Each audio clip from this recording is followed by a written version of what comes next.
Hi friends, welcome to my Odia DNA study classes. आज आम यही वीडियो रे डिस्कशन करवा structural approach to translation book रो लेसन नंबर 4।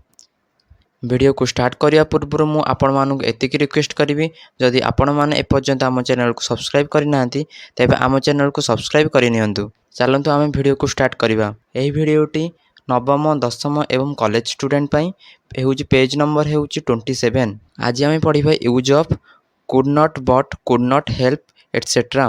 चलतु आम किसी एग्जांपल देखा। मु न हसी रही पारिली नहीं, I could not but लफ।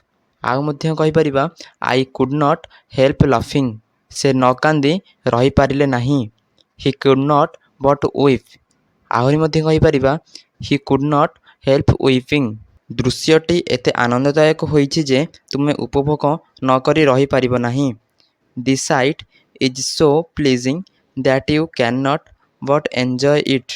आहरी the sight is so pleasing that you cannot help enjoying it। लोकटी एते निष्ठुर जे तुमे ताको निंदा न करी रही पारिबो नहीं।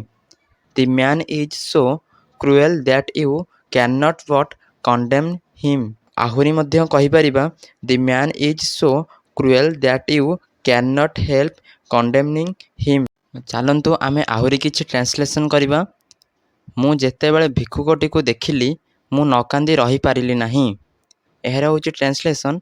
When I saw the monk I could not stop crying. एही बहीटी एते उपादेय जे तुमे न पढ़ी रही पारिबो नहीं।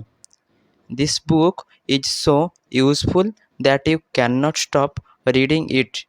पिलाटी एते दुष्ट जे तुमे ताको दंड न देई रही पारिबो नहीं। The child is so wicked that you can not help but punish him. ए पोशाक गुड़िक एते सुंदर जे मु न किणी रही पारिली नहीं। These dresses are so beautiful that I could not resist buying them. तुम संग एते आनंददायक जे मु उपभोग न करी रही पारिली नहीं। Your company is so pleasant that I could not help but enjoy it. तरकारीटा एते सुस्वादु होइथिला जे मु सबुतक न खाई रही पारिली नहीं। The fries were so delicious that I could not stop eating them. ए बुक्स रे दिया है किछि नोट्स। चलतु आमे ताको पढ़िबा। उपादेय यूजफुल, आनंददायक, प्लीजिंग, सुस्वादु, पैलेटेबल। जदि आपण माने एही भली आउ सबु लेसन वीडियो पाइबाकू चाहुचंती तेबे आम चैनल को सब्सक्राइब एवं शेयर करंतु। सो फ्रेंड्स, एही वीडियो रे एतिकी।